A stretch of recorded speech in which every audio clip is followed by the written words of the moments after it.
সোমবার বিকেলে সম্প্রতি বি.আর. আম্বেদকর প্রসঙ্গে পার্লামেন্টে ভারতের স্বরাষ্ট্রমন্ত্রী অমিত শাহের কটূক্তিতে উত্তাল সারা দেশের সাথে এ রাজ্য।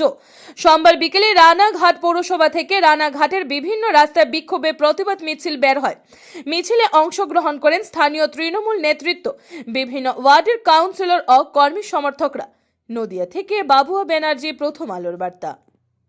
সারা রাজ্যে তৃণমূল কংগ্রেসের পক্ষ থেকে আমরা ধিক্কার এবং প্রতিবাদ মিছিলের ডাক দিয়েছি একটাই কারণে। আপনারা নিশ্চয়ই জানেন, ভারতবর্ষের সংবিধান রচয়িতা বাবা সাহেব আম্বেদকর, যিনি আমাদের সংবিধানকে মান্যতা দিয়ে সংবিধান রচনা করেছিলেন, সেই সংবিধানের প্রতি লোকসভাতে দাঁড়িয়ে ভারতবর্ষের স্বরাষ্ট্রমন্ত্রী অমিত শাহ যেভাবে অপমানজনক কথা বলেছে, তার বিরুদ্ধে আজকে প্রতিবাদ মিছিল।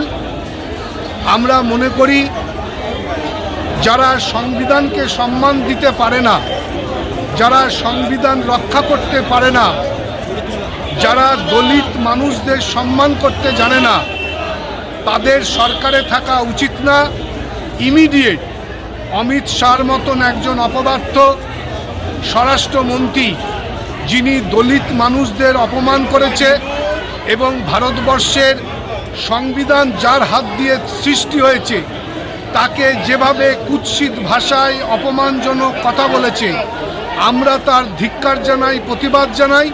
এবং তার জন্যেই আমাদের নেত্রী, বাংলার অগ্নিকন্যা মমতা ব্যানার্জি আজকে সারা রাজ্যে আমরা আম্বেদকরের সংবিধানকে সুরক্ষিত রাখবার জন্যে এবং অমিত শাহর পদত্যাগের দাবিতে আজকে প্রতিবাদ মিছিলের ডাক দিয়েছি।